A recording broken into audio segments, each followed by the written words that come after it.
pourquoi on ne croit pas à un départ de Ronaldo dans un championnat exotique dès cet hiver? Écoute, j'ai 3 arguments très clairs. Le premier, c'est l'état physique du joueur. Ronaldo, il a 37 ans, mais son état physique, il est encore bon. Bon dans le sens où il ne se blesse pas, parce que là, sa condition, forcément, il joue très peu sur ce début de saison, sa condition physique est très certainement à retaper un petit peu. Mais j'ai compté 13 matchs ratés sur blessure depuis son départ du Real Madrid. C'est très peu pour un joueur qui vieillit, donc il y a très rarement des blessures musculaires. La deuxième chose, c'est son niveau de jeu. Pour moi, ce qu'on est en train de vivre sur ces dernières semaines, ces derniers mois, c'est une parenthèse, Ronaldo. Il faut se remémorer un passé très récent, c'est la saison dernière. Ronaldo était titulaire indiscutable à Manchester United et il a bouclé sa saison avec 24 buts, dont évidemment beaucoup en Première Ligue. Donc Ronaldo, quand il a la confiance de son entraîneur, quand il est titulaire, il est tout à fait capable encore d'apporter quelque chose à une équipe des 5 grands championnats européens. Pour moi, la question ne se pose même pas. Et la dernière chose, c'est l'ego. Je vois mal un joueur avec son CV, avec sa carrière, quitter le gratin du football européen sur cette fausse note à Manchester United. On parlait un petit peu en off de l'exemple de Zlatan Ibrahimovic qui avait on pensait qu'il avait fini sa carrière dans les 5 grands championnats avec Manchester United sur une blessure, sur une rupture de contrat à l'amiable avec ce départ au Los Angeles Galaxy. Finalement, il fonctionne bien là-bas, mais il revient en Europe où il est champion d'Italie avec le Milan AC.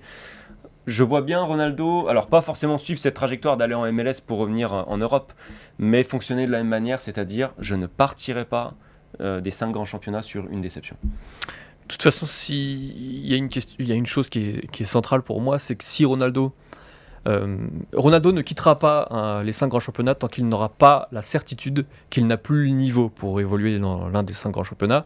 Et s'il avait cette certitude-là, il serait déjà parti cet été, ou alors il aurait totalement accepté la décision d'Erik Ten Hag de ne pas le faire jouer, ou en tout cas de peu le faire jouer depuis le début de la saison. Ce qui s'est passé la semaine dernière démontre que lui, il a encore la conviction qu'il a sa place dans une grande équipe, en tout cas dans un club majeur du foot européen.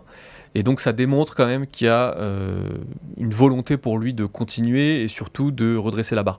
L'autre élément qui pour moi est important, c'est que depuis cette mise à l'écart justement la semaine dernière, on sent qu'il y a eu une vraie réflexion chez lui après cette frustration-là, de se dire ok, il faut que je me remobilise. C'est ce qu'on voit à travers les informations que nous révèle la presse britannique, aussi à travers les réseaux sociaux.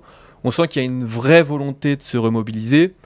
Peut-être aussi parce qu'il y a eu une discussion avec son entourage, avec Jorge Mendes, qui a abouti à la conclusion que finalement, pour espérer rebondir, il faut aussi montrer qu'on est encore investi, qu'on est encore capable d'accepter les choix d'un entraîneur, parce que ça sera important aussi pour attirer de potentiels clubs intéressés en janvier prochain. Donc, je ne vois pas Ronaldo partir tout de suite et je ne vois pas Ronaldo accepter un départ en MLS ou même ailleurs. Il y avait eu, souvenez-vous, l'offre d'un club d'Arabie Saoudite cet été qui a été immédiatement refusée par Ronaldo. Aussi.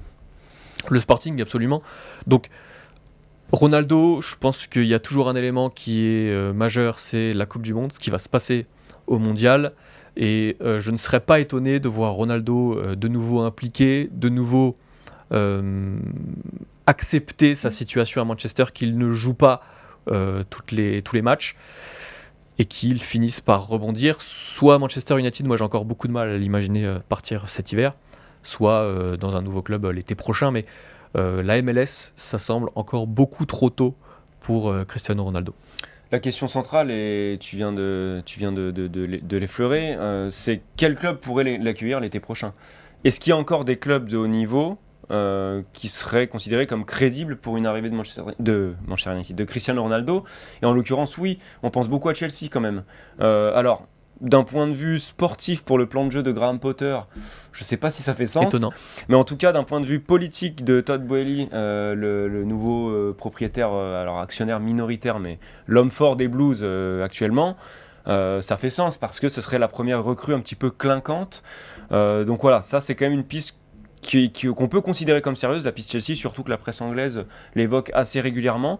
Donc voilà, la première question c'est de se dire, est-ce qu'il y a des clubs qui vont être candidats ? Je pense qu'il n'y a plus énormément de ces clubs-là, mais il en existe, et je pense que c'est des pistes qui peuvent être considérées comme sérieuses. Il y avait aussi le Napoli, dont on parlait un petit peu. Alors, Naples qui a compensé le départ de ses stars, en tout cas de ses hommes forts, Insigne, Mertens, par un recrutement très intelligent et loin d'être clinquant. C'est peut-être plus dans la politique du club. Et surtout qu'à laisser partir ses stars aussi pour des raisons financières, Ouais. on imagine mal derrière aller chercher Cristiano Ronaldo et son salaire monstrueux. La certitude, c'est que Ronaldo va devoir faire un effort sur son salaire, par contre, ça c'est indiscutable.